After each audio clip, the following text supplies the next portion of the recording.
I'd like to invite Sarah Breed to do a brief presentation on the secondary literacy program, which is the program which we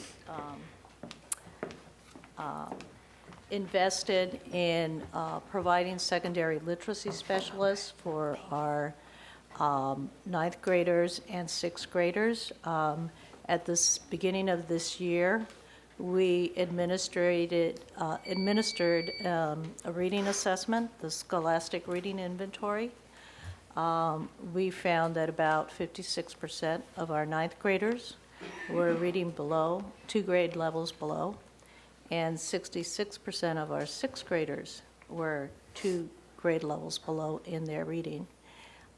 So we deployed the resource to both ninth grade and sixth grades. And we are pleased to report some of the preliminary findings. The data you will see reflects a second assessment at the end of the first semester. Good evening, directors and Board of Education. Thank you for sticking with us. And also, I just want to say to the public, I called the speaker cards too soon on this item. So if you had a card in and you hear something in this presentation that you want to comment on, I'll give you another shot at it. Okay, great. Thanks. I'm Sarah Breed, the manager for literacy. And in this presentation, I'm really talking about the investment that the board made in 6th through 12th grade literacy outcomes. So the first image here is images of our students at Rudsdale Continuation School. That's one of the schools that's being served by secondary literacy specialists. This investment was put towards 14 secondary literacy specialists who would be placed in sites to teach the most struggling readers and also to coach the teachers of those struggling readers. So just in general, we are the Secondary Literacy Collaborative, and it's a collaborative between these site-based teachers, the principals, and central literacy specialists who are all working together to support acceleration of literacy achievement for the middle and high school students who are struggling. Our goal is to measurably improve the literacy outcomes of struggling readers.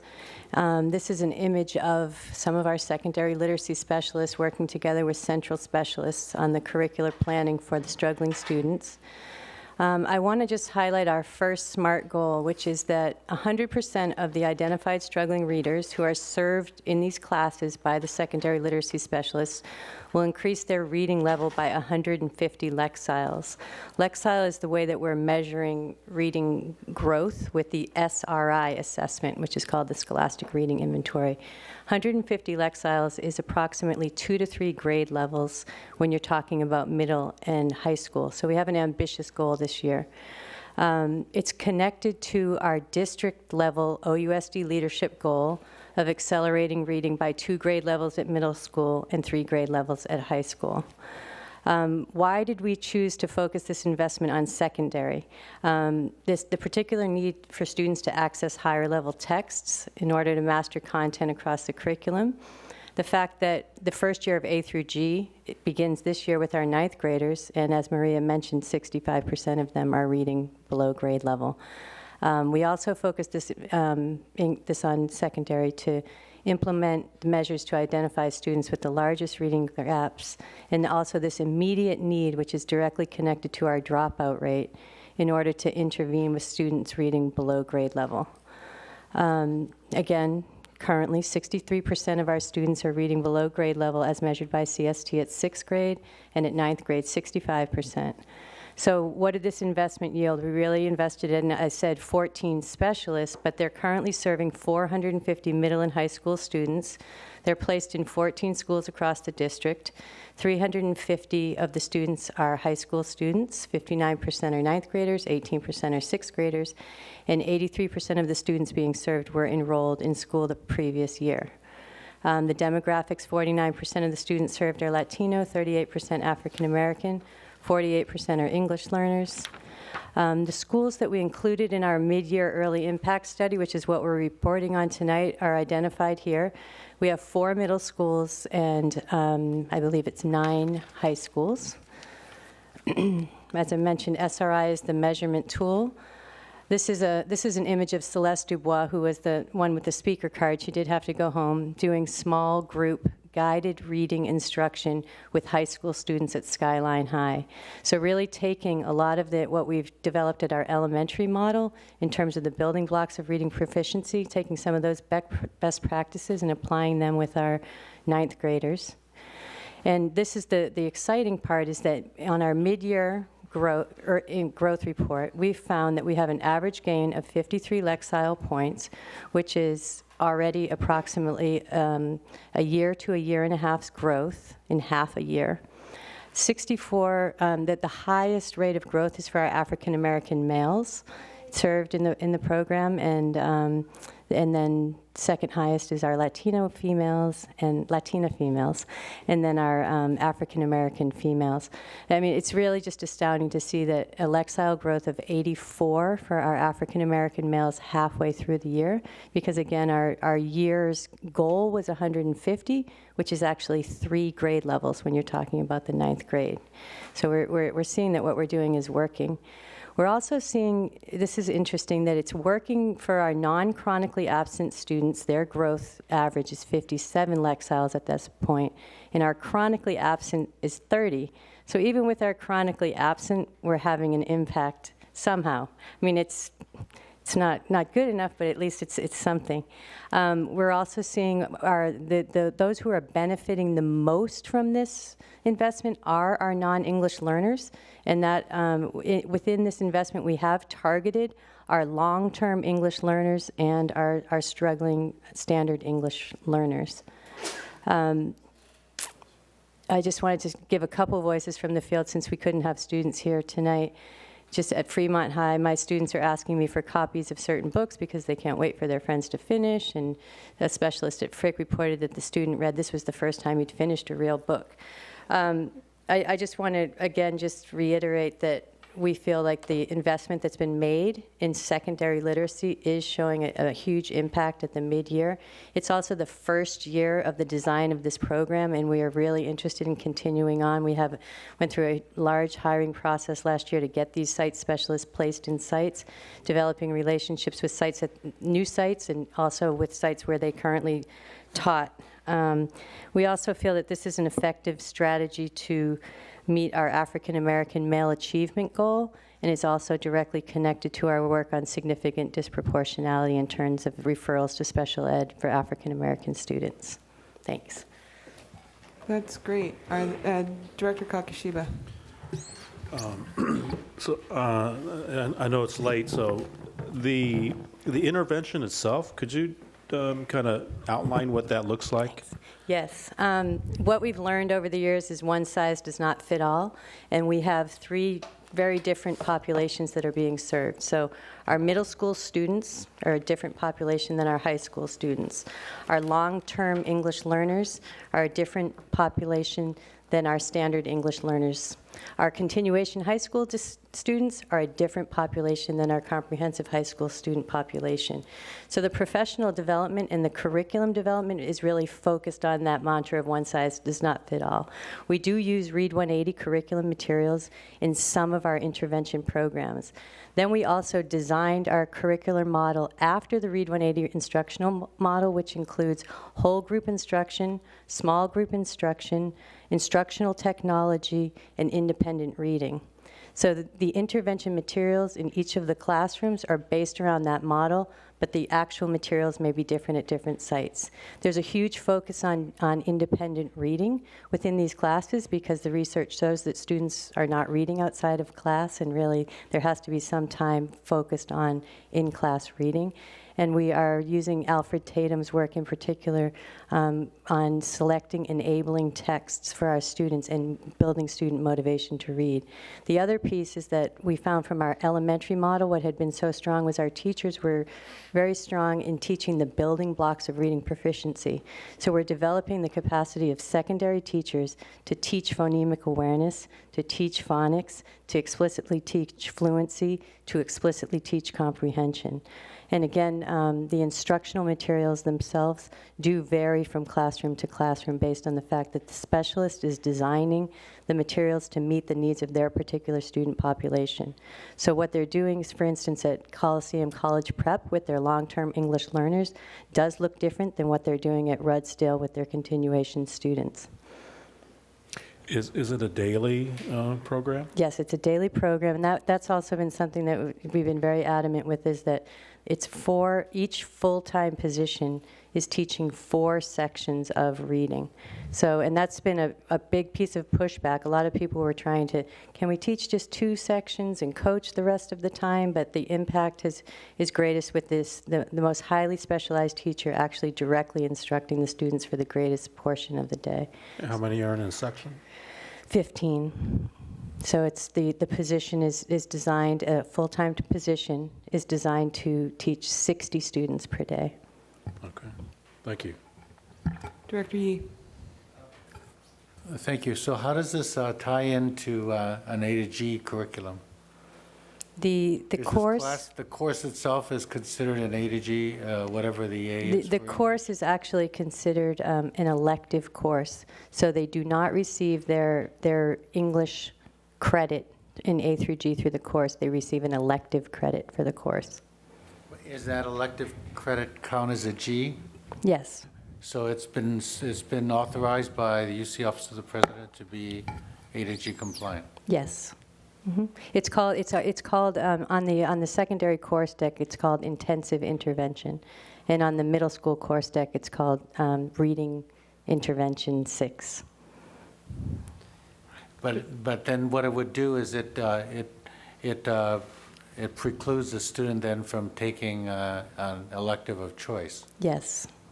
And that's been a piece of it, is that we have more than 60 students, of course, at our large comprehensive schools who qualify for the position. So the way that we identified the students were it's based on the data, and not all of the students who need to be served by this course are currently being served. Right, so then does the student choose this elective, or is the elective chosen for him or her? The recommendation is made through our placement rosters, and then we did have a process of notifying parents about the choice for the students to be in this class. So the student can still choose to, say, take an art class as opposed to taking the intervention? Yes, because we can't mandate, in terms of a parent perspective, we can't mandate that the student take the course. The parent still has the right to say, I want my student to take an elective rather than the reading intervention. Director Spearman, then Director Guile. Thank you. This is really interesting, because I was just discussing with Director Yee. We have this, everybody should read by 3rd grade, but it's always puzzled me that when they get to secondary school, how the scores drop. And it's like, do you unlearn reading? But then he reminded me of how, when we went English, that English teachers used to teach reading kind of all the way across the board. So my question, how many students we serve now? This year we are serving 440 students. So we probably need to invest in this a little bit larger, right? Superintendent? Well, I think we're learning a lot, and more investment would be better, yeah. Are we planning on enlarging this for the next school year? So, I mean, that's part of why you saw the SMART, the specific, measurable, attainable, relevant, and timely, the goals. We're looking at the movement. What we named in the strategic plan is the acceleration of up to 3 years, right? So the targets that are in the strategic plan, we funded it. We said to the board we'd review this investment, and I think we're seeing good results. And as we do budgeting for next year, we'll probably make some requests to increase it, but that's part of our work now. We'll probably see this being increased for the next school year. Well, we need to figure out how to do that. So, I mean, I won't give you an exact number, but yeah, I mean, we want to build this program. It's working. Yeah, I think it's something that we need. Really appreciate it, really interesting. Thank you. Thank you. Director Guile. Yeah, but I think that the fundamental question that this board needs to address, because, 66% is a significant number of 6th graders getting to that level and can't read. right? So for me, the structural issue, how do the kids get from kindergarten to the 6th grade and can't read? Then they get to the 9th grade and you say 56, how do I expect them to do the current daily, activity in the classroom? So I think that the problem is a lot greater, besides addressing it at one time and trying to get kids to catch up, because they've already lost a lot of material. If they're too, it's just common sense would tell you that if I'm 2 years behind in my reading skills, then you want me to do A through G, it's not going to happen. And we're not even talking mathematics, right? Because algebra kills kids in the 9th grade if they don't know how to do the multiplication tables. So I guess the bigger question is how does Oakland Unified School District allow kids to go all the way through the elementary school years, get to the 6th grade, and you wind up with kids that are 2 years behind reading. Then I push them all through the middle schools. Now I'm at the 9th grade level, when life is a little more difficult, and I have 56% that are 2 years behind the reading level. And we're not even talking math. So I guess for me, I would ask, superintendents, what is it that I'm not doing at the elementary school years that are the most development years to have kids read? So, if I could catch kids, I would catch them in the 3rd grade, right? Because that sets a pattern, because after the 3rd grade, it gets a little more challenging. And if I want you to read X, Y, Z to compete with the kids for American Indian, it's not going to happen. So I guess the question that I would have for you is the instructional leaders, what is it that we're planning, or what direction are we taking to make sure that if Jose cannot read in the 2nd grade, I don't know why I should pass him to the 3rd grade and still not be able to read. Then I wind up with him at the 6th grade with you. So, how do we address that one? Well, I think that is definitely the question for all of us in terms of how do we prioritize within the system the work around the academics and the learning. And so we are definitely, as we look at the Common Core, working on reading as a major strategy throughout the system. Because it's not only reading the narrative, right, literature, but also kids being able to read informational texts at grade level. So, and also being able to do close reading and really decipher the meaning of text, which gets more complex each grade level. So students need to have practice with dealing with difficult texts. So part of the investment and part of the work that we're engaged in is providing the professional development for teachers at all grade levels to deal with complex texts, to learn the strategies, to learn how to engage students in working with very complex texts.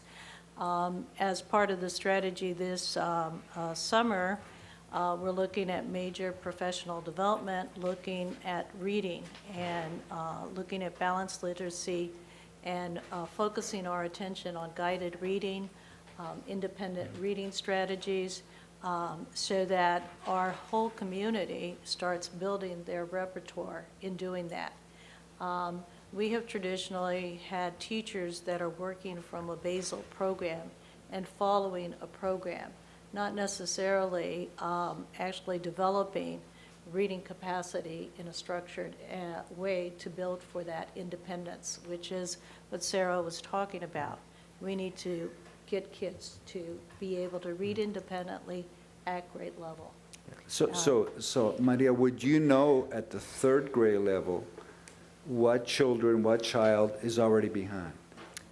Definitely. One of the things that we put in place this year for every school was using the Scholastic Reading Inventory for every single child. So our schools, our principals, our teachers have that data. Okay. They know exactly who the students are that are reading 1 grade level below, 2 grade levels below. And so they can intervene and work with their students.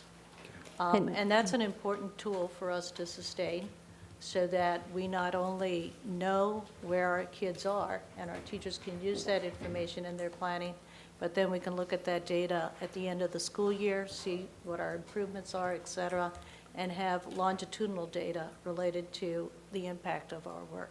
Thank you.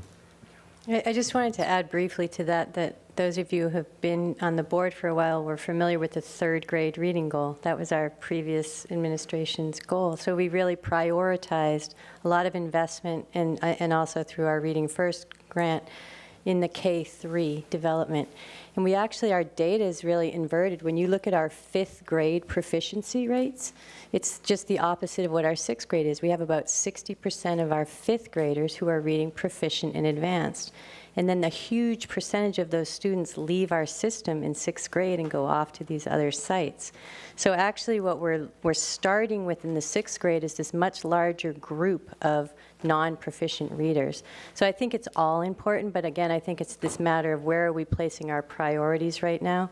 And I know as a secondary educator, I mean, I was grant writing 6, 7, 8 years ago. We need some money in secondary literacy. This is really a dream come true to have these positions and to be able to actually do some focused work with secondary teachers. Not saying that the elementary is not important, but just also to mention that in collaboration with special ed, we are really looking at the intervention system and a response to intervention system in our K-5 schools to start to really draw the connections between the reading interventions and the social and emotional interventions that are happening in our site. So that's also a piece of work that is happening that will address the gaps for the 3rd, 4th, and 5th graders in particular.